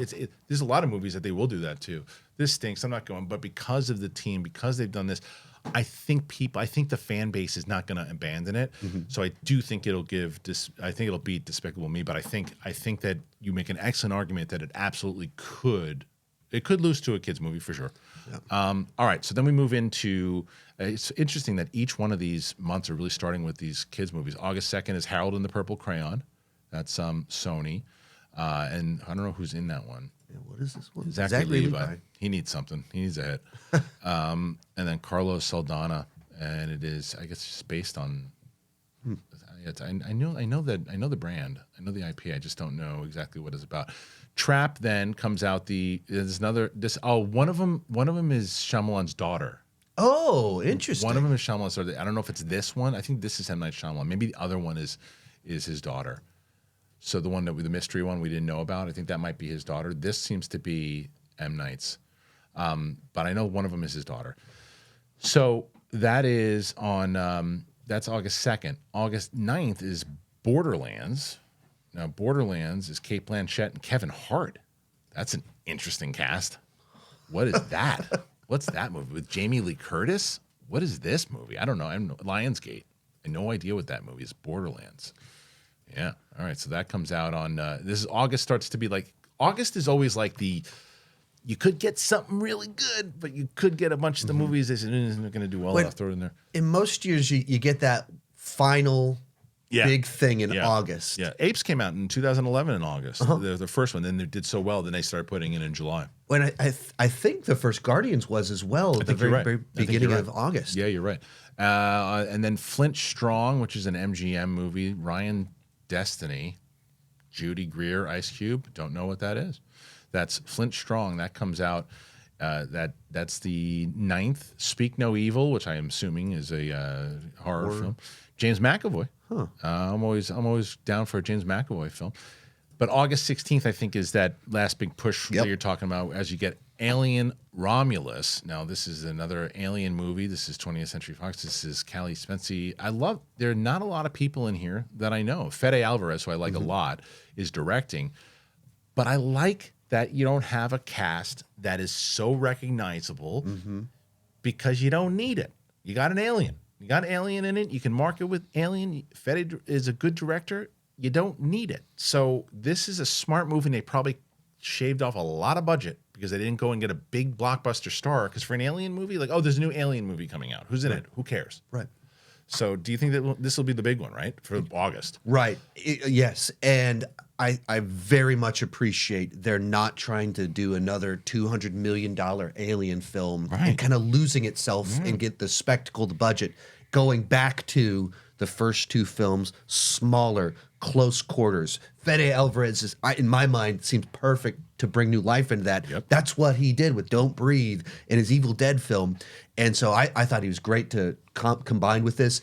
And if they're doing the Prey model with this, except getting an actual theatrical release, that's what I want. I think that's smart. What we were talking about all throughout this of pull in your budget, and it's a lot easier to make money. Easier, and I think for some of these ones, it makes for a better movie. If you're trying to turn everything into a big spectacle blockbuster, it all gets generic, and you miss what it makes it good. Dude, and that's what we said with the, with Godzilla -1, right? You've got the recognizable IP. Now, I know the argument has been with because like you say it was made for 15 million. They say, yeah, but that's not exactly how it works in Japan. So let's say the movie cost 85 million. Like The Creator, which also cost like $85 million, looked like it was $300 million. When you have a recognizable IP, whether it's Star Wars or Marvel or any of these, can you imagine, like Terminator, can you imagine if you scaled it back to 85 to $140 million, which is crazy that that's a smaller budget now. Right. But if you do that and you just rely on the story with some big scenes and you earn the big scenes in the way that Godzilla -1 did, the returns would be astronomical. But they can't see it, and they just do these $300 million. They give people back-end deals, you selfish assholes. Give them back-end deals because if you're paying some of these people $10, $15 million a movie, then you're like, well, how did our budget get so big? The talent alone cost $100 million. It's ridiculous. That's why I thought the worst thing that happened to the Terminator franchise was Terminator 2. It's my favorite movie of all time, but it made them go, they all have to be gigantic. They all have to be. Forgetting that the original is almost kind of like a slasher sci-fi film. It was a smart script that combined a bunch of genres. It wasn't gigantic spectacle. And they lost themselves in trying to outdo Terminator 2 and lost what made it actually good in the first place. So Terminator is actually my favorite out of all, the first one. It's one of the movies that made me fall in love with films in general. And that movie, I am shocked. You mentioned Prey. I'm shocked that that Terminator franchise, they said, like, let's just go try and make one like we did, like James did with the first one. If you're going to make another Terminator movie, if you make another $200 million, $150 million Terminator, you've lost it. You could go back and do what you did now, because I think that the Sarah Connor Chronicles were ahead of its time, because that was made on Fox. I think that you could, if you put that on like Max or whatever, or whatever it was, Hulu or whatever, you could do a series inside Terminator that's pretty phenomenal and scaled down. But I don't know why they can't see it. I mean, I hope movies like this, like that's a reason why, like Alien, like I hope it does well, and I hope that it starts to kind of move the needle a little bit. We move to the following week, and that's The Forge, which is Alex Kendrick directing. Don't really know what it is. Again, as we mentioned in the beginning, there's some movies that will be like, oh yeah, remember we didn't know what the hell that was. August 24th, Angel Studios has another movie. And then August 30th, what could be 0 for 2 for Sony, or could shock us, Kraven the Hunter, another one that looks like a fart in an elevator to me. Sony's next classic Spider-Man movie without Spider-Man, Kraven the Hunter. What are they doing? What are they doing? And that Morbius post-credit scene was the most worthless post-credit scene in history, right? Right. Right. Because it's like, what? It didn't make any sense. Just watching, like, what do you think you're doing right now? Where do you think this is going? It made no sense whatsoever. So I don't know. I like Aaron Taylor Johnson, but I don't know who directs this movie. Do you know? No, I don't know. I mean, I don't know. This is Aaron Taylor Johnson. Ariana DeBose is Calypso. I mean, I don't know. Russell Crowe. I didn't know he was. I don't even think I've seen this trailer. J.C. Chandler. You have seen this trailer, but it's for 1,000 other movies because it's so generic. Right. Feels like every comic book movie from 15 years ago. So I don't know. I'm not excited for this movie whatsoever. I don't know how many people are. If you are, God bless you, and I hope it does well. Alien, I think, wins the month. If somehow Kraven is good, it could win, but I don't see it happening. September 6th is very interesting. You talk about Jenna Ortega. Well, this is the movie that is, to me, even though the other one with Martin Freeman seems to be one of the first movies since Scream or whatever she's doing, Beetlejuice 2 is going to feel like the next big one for her. Yeah. And it's like almost like Winona Ryder is passing the torch to Jenna Ortega in this, and this has been a movie that has been rumored. I mean, dude, I remember when we had a Schmoes Know website. Yeah. This was 2014. We had heard that they were doing a Beetlejuice 2 movie. And we actually, this is when we were breaking scoops. And we broke the scoop. And we're like, well, when's that movie going to happen? 10 years later. 10 years later. This is how long they've been talking about this. Michael Keaton returning as Beetlejuice. Winona Ryder. off the fame of Stranger Things now, Jenna Ortega off of Wednesday and everything else too. This, if you would have, like a couple of years ago, I think, you've been like, okay, maybe they're just kind of reaching now. I think this movie makes a lot of sense. I always get so nervous with any of these long delayed sequels where you just don't know what you're going to get. True. And comedy is so timely and can be that lightning in a bottle. Mm-hmm. And you go, as much as I love Michael Keaton, it's different when you're in your 70s trying to be that wild and crazy and bring that energy. But then at the same time, Jenna Ortega is kind of on top of the world. And if she went, this is the one that I want to be in, that's probably a good sign that she saw something there. She's been making good choices. And to play devil's advocate against myself, she's also tight with Tim Burton right now because of Wednesday. So he's like, hey, listen, I've got Beetlejuice, one of my movies. I'm going to do a sequel. I'd love for you to be in it. And she's like, sure. So that could have happened as well. But the reason I think everything you said is absolutely should be concerns. But I just think also it's a smart move to put it out in September, first of all. It gives it enough time closer to Halloween. Right. If it's shot in a way that feels like classic kind of old school Tim Burton, could really work. So yeah, I mean, I'm excited for it. I know my daughter Beetlejuice is one of her favorite movies. So the 12-year-old, so she's going to be excited for that. My kids just a couple of months back when their mother was out of town, was like, we want to watch Beetlejuice. We want to watch Beetlejuice. I wasn't trying to get them. I don't even know where they heard about Beetlejuice. Yeah. So there's still something of Beetlejuice out there that kids are still interested. The musical also has that was a very popular musical, and I wonder if Mean Girls does well, if they consider, and Beetlejuice 2 does well, if they consider doing the musical for Beetlejuice, because the music it's a different story. I mean, similar but different. Like the Maitlands are not like they're not like the front and center in the same way. They're kind of pushed back a little bit. So, okay, so let's keep going. And now we go. There's an animated Transformers 1 movie from Paramount, which is Chris Hemsworth as Optimus Prime. Chris Hemsworth as Optimus Prime. Okay. Hemsworth as Optimus Prime.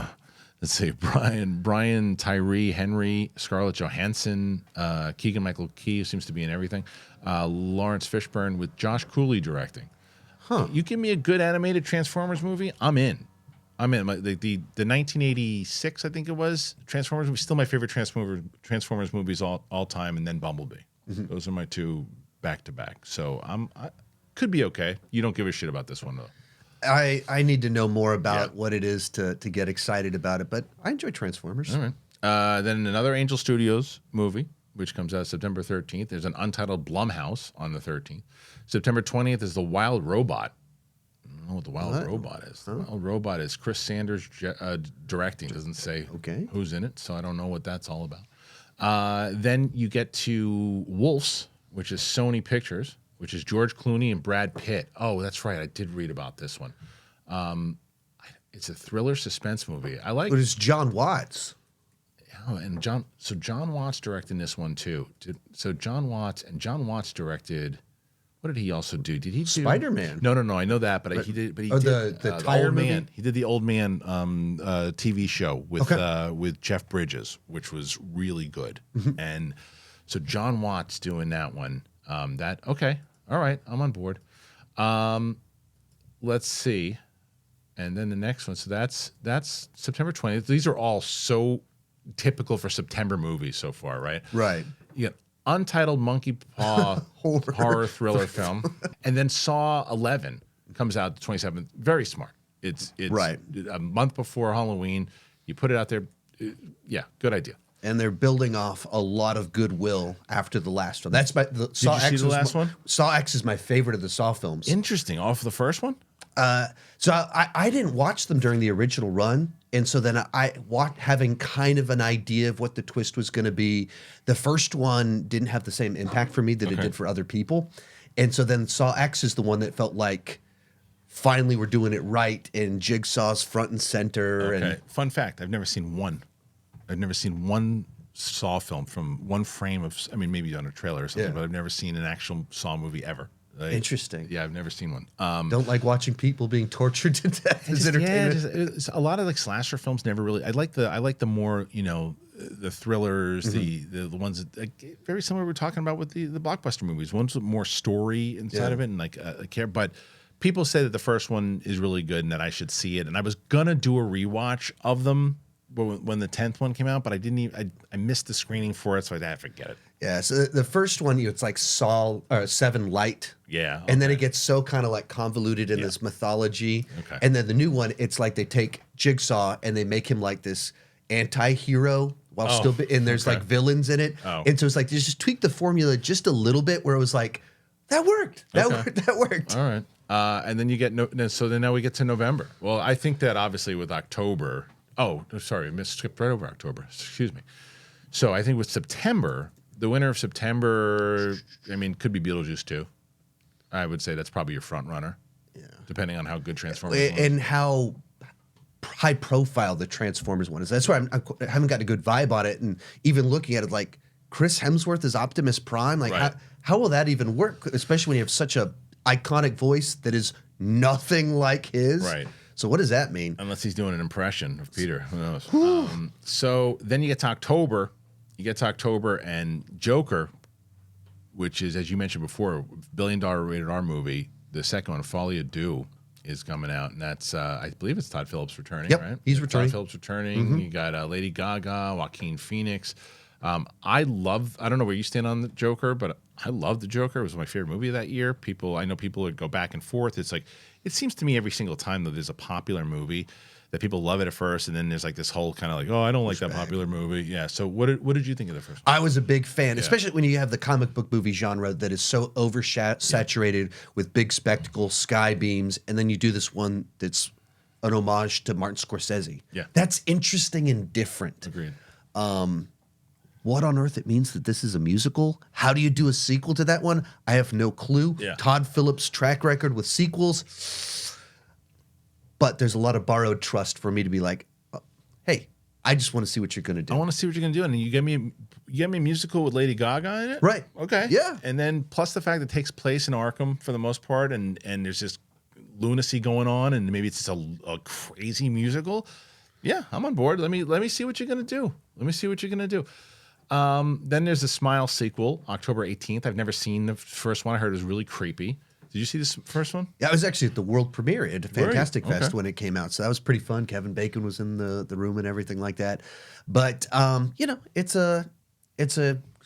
fine. It's another one of these horror movies where you see a thing and then it follows you around. Right. You have a week to figure out how to defeat it.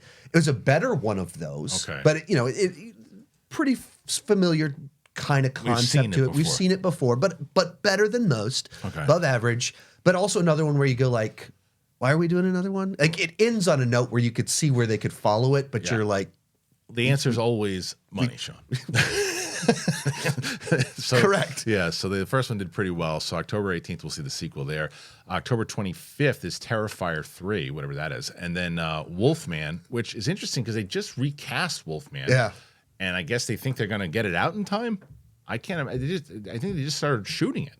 So that means they're going to have to edit it by October 25th. I don't see that movie. I have to guess that movie's going to move. I can't imagine it's going to be there. But guess what? Untitled Universal event film comes out on November 1st, whatever that might be.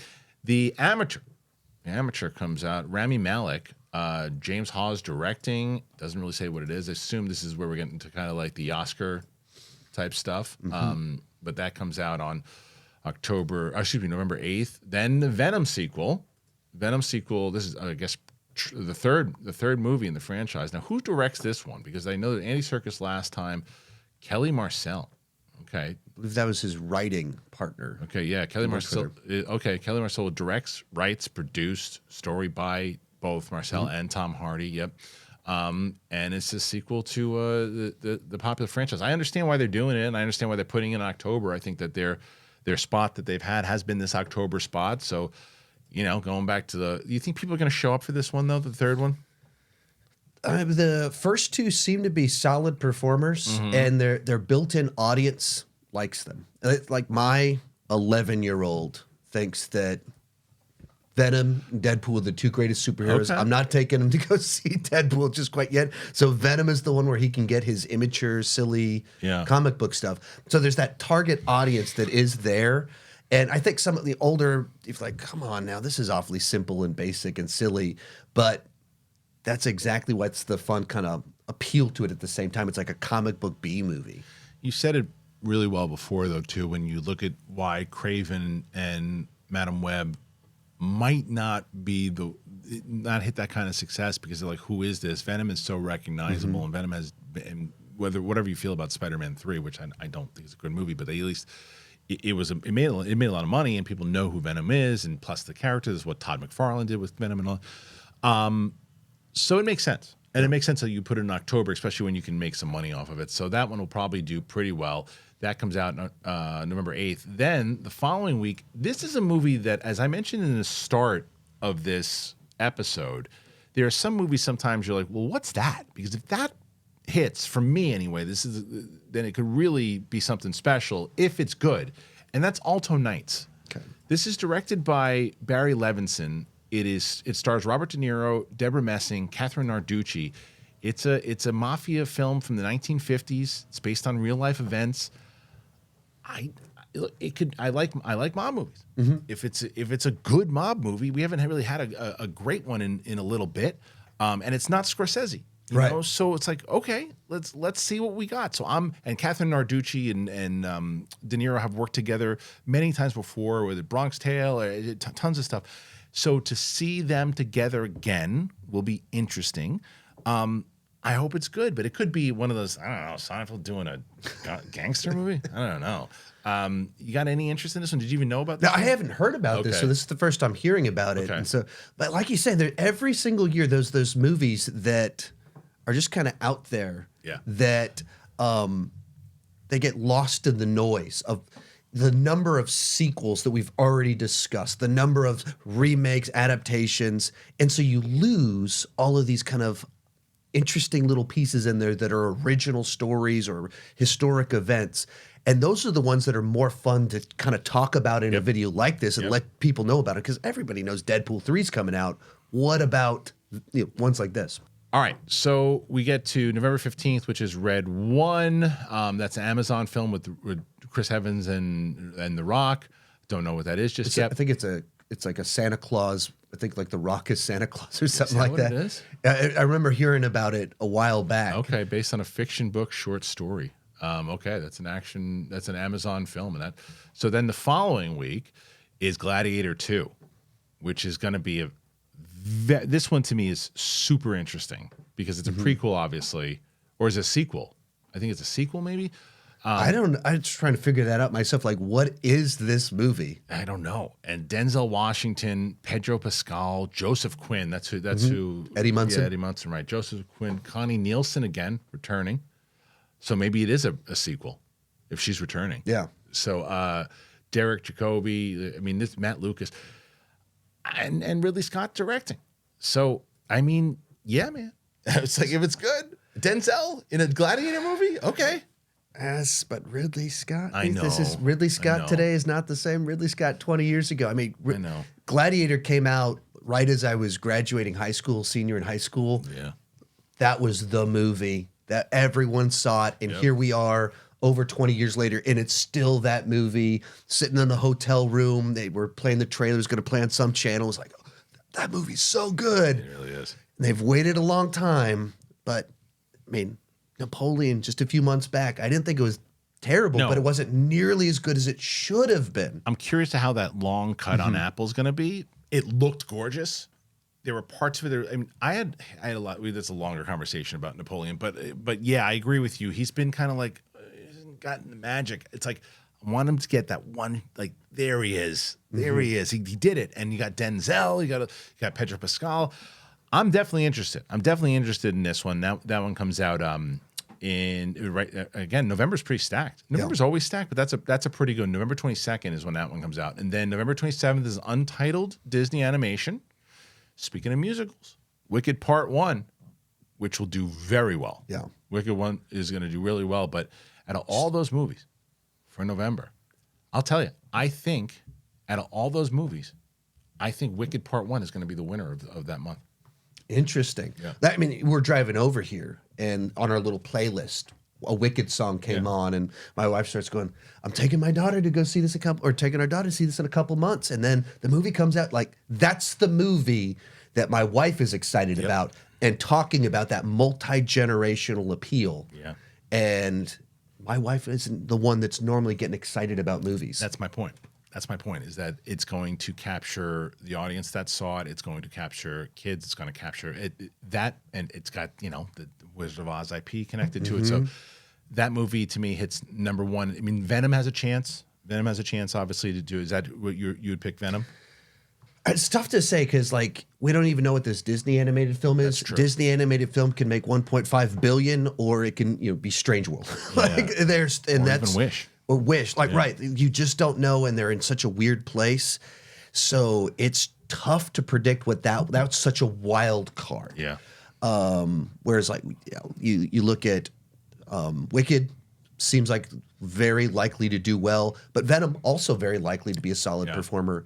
And Gladiator's another one where you just kind of, well, I roll the dice as to what this will be. Depends on if it's good or not. I think that, depending on what's going to be the best movie, I don't know. But I think that Wicked's going to be one of those movies that just hits. And we close it out, guys. December. Nothing coming in the beginning of December, but December 13th is Lord of the Rings, The War of Rohirrim, and that is Warner Brothers, and that is going to be an animated film.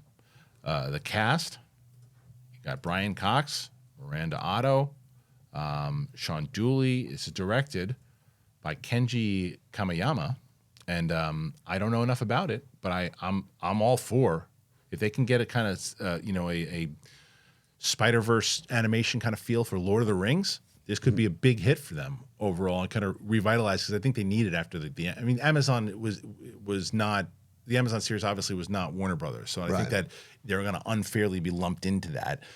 But this is going to be this will be something else. So, do you think this could do anything?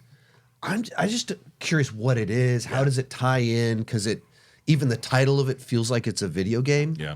And we're sitting here like, well, who's this? Who's directing it? Who's the cast? If we're thinking that, and it's only 10 months out, and Lord of the Rings, that's a brand right there. Right. Like, have they done a good enough job thus far of teasing what's coming and what to expect from it? I have a lot of question marks as to even we're getting a Lord of the Rings movie this year. Yeah. And so why isn't that huge for people? I think that if we get to June and we still have those questions, then I'm with you. In January, I say, because people forget about shit fast. Yeah. And with all the other stuff coming out, and you want to push it. And if the first trailer is good, you're like, whoa, what's this? Like, they got to make an impact with that first trailer. Otherwise, no one's going to care. December 15th, nothing really. December 20th, they moved this movie back for sure, and that's Mufasa, the Lion King, which is this is Barry Jenkins directing this one, and this is the prequel, obviously, for the Lion King. And you're going to have the story of Mufasa, and I mean, I think this could be interesting. I think this could work. This could be the big movie of December, because we didn't have one last year. Aquaman didn't work in the same way that you have the previous years was Avatar. Previous year before that was Spider-Man: No Way Home. They need a big December movie. This seems to be the big December movie. Do you think this could work?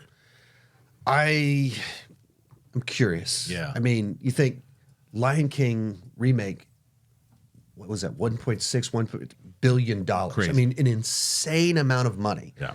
And had that just such cross-generational appeal, because that's my Lion King's my favorite animated movie of all time. Perfect age to have kids to take them to it. And so it has all of that. Does that translate to a Mufasa prequel? I don't know. Right. But at the same time, you are telling a new story with this technology, and so that's interesting and different. So you can do something that's not just this very strange VFX demo reel that was the 2019 film. Right. So I mean, I think you're right. I think you can, because that was the big thing with Lion King. It was essentially just a remake. It was shot by beat shot, for beat, beat, same thing. So you can make it an interesting story where it's like that he's not gonna die here. But what did he do? How did he get into the spot that he was in? Who was his dad? Right? Like, that's just some interesting questions. So Does it still have the same problem though of photorealistic animals can't smile, so they don't have personalities and they can't emote. Maybe. I don't know. Maybe. So that one comes out December 20th. And then it does have competition, though, because a lot of these times there's like these different audiences. But Sonic the Hedgehog 3 comes out. That has been a very popular franchise for Paramount. And that is going to be December 20th, which I believe Ben Schwartz, it doesn't have what's his face returning? Doesn't have a James director. James Marsden. It doesn't have anything yet. Yeah. So I don't know. Who knows if he's even going to see the light of day at December 20th. Nosferatu comes out on Christmas. That's interesting. With Robert Eggers, of course, directing that. Good old Christmas movie for the family. Great Christmas movie. But what is a good Christmas movie is, although it comes out on December 26th, apparently, is the Karate Kid movie. And this one is going to be Ralph Macchio and Jackie Chan. Jonathan Entwistle is directing this. Know nothing about it except the big announcement that they had about it. Is it going to tie into Cobra Kai at all? I wonder. I don't know. Man, I am so nervous about this Me one too. because Cobra Kai, so good. And such a respectful continuation that has its own identity. And then you say, hey, we're going to do another movie. Ralph Macchio's in it. Jackie Chan's in it. And I go, oh, wow. Hey, wait a minute. What does that mean? How does that work? How do you combine these? How does it tie into that? And then even kind of looking at who the writers are, who the director is, their resumes don't immediately make me go, yeah, that's the right person. Right.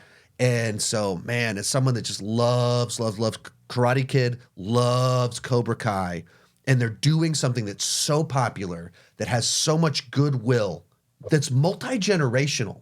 Like my cynical friends that think that everything new that comes out is garbage because it's not from the 80s. They took years to, I'm not going to watch Cobra Kai, it's going to be garbage. They watched it and they went, well, it's actually pretty good. Right. And then what are they doing with this movie? I don't know. What's the tone? Because Cobra Kai has a very specific tone as well, too. Cobra Kai started as one thing and has really kind of turned into a superhero show, but they did it in a way. And they know what the show is, and they know what they're able to accomplish, and they know what the audience accepts, right? You can't do that with this movie. This movie has to feel like it fits into the rest of the franchise of films. So I am with you on what is he going to do here? I hope it's good. I hope it plays well, but we'll see. That's the wrap up. That's the majority of it. As far as I think, Mufasa is the winner of December. What was our We other had big we one? also had we had Lord of the Rings. I mean, right now there's really nothing. That's the big one. Is Mufasa and Sonic. Yeah. So if you're comparing it to that's where it's tough to predict with these Disney live action remakes too, because Little Mermaid made half of Aladdin. Right. And so then you go, what will Mufasa do? And is that or trending downward on how much they're making? I don't know. And then Sonic's kind of trending upward with its kind of excitement. So That's true. I'm curious. I don't know how that's going to do. Is one of them going to move so they're not going head to head? Because that feels like it's a shared audience. Yeah, well, you don't even have an announcement for like the director of the Sonic movie, so maybe it does move. But and then there are a couple of ones that are not slated. It could move to 2025. It could move earlier into the year. There's Chicken for Linda, The Comeback Trail, Bonhoeffer, Den of Thieves 2, Legally Blonde 3, The Nightingale, Salem's Lot, a Sesame Street movie that was supposed to come out a long time ago, Spider-Man Beyond the Spider-Verse, the new one, that will not come out in 2024, Star Trek 4, they listen, True Haunting, Sight, all these movies either are going to be pushed back or not happen. So that's it. That's our list. That's overall. What did you think? You got a prediction if you're going to pick one of those movies that's going to win the year? So the ones that feel like safe bets to be right around $1 billion, Deadpool 3, I think Despicable Me 4. I mean, those are those two July Those are the two, movies that kind of come to mind. If you look at the track record, you look at the likelihood. Joker is the only R-rated movie to ever cross $1 billion, but do I think they're going to get that lightning in a bottle a second time with a musical? That seems unlikely. But then again, it is the one that has done it before. It is the one. And And then, of course, Madam Web. That would probably make $2 billion. Joke, you son of a bitch. Yeah, 100%. Madame Web is going to do it. I think Deadpool will be the winner. I think Mufasa's going to be really big. I think it's going to be really big. But I do think Deadpool will win with Despicable Me in the conversation. So that's it, guys. We did it. We went through the entire year of 2024. I'm sure we left off some. Maybe we didn't cover some that you wanted to, but that's where it's your job to tell us, what do you want to see? What do you think is going to be the top of the year? What do you think is going to be top of each month? Make sure you comment. Tell us exactly what you think. I want to thank my special guest here today, Sean Chandler. Sean, where can they find you? Tell us about your channel. Where can they go? Yeah, if you look up Sean Chandler on YouTube, you'll either find a football player or a guy that looks like me talking about movies. It's the guy that looks like me talking about movies. I'm on Twitter, Instagram, all of that fun stuff. And if you like to talk movies way too much, my channel is for you. Please do it. As you can see, Sean knows his stuff. It's great to finally get a chance to talk to you, man. Thanks for coming and joining us today. Yeah, thanks so much for having me. This has been a lot of fun. It was fun. And glad we could finally make it happen. Yeah, for sure. Next time you're in town, we'll do it again. Absolutely. All right, guys. So if you are brand new to the channel, you've never been here before, click that button. You see that thing floating around there? That's the subscribe button. We're trying to get to 200,000. That's right. Faster than we got to 100, but we need you guys to help us out. Comment, all that. As I mentioned, if you're able to and you have the means to, you can support us through one of our wonderful sponsors. Do it. I pin the sponsors to the comment section. It's always in the description. So that's it for us. We'll see you later. Bye.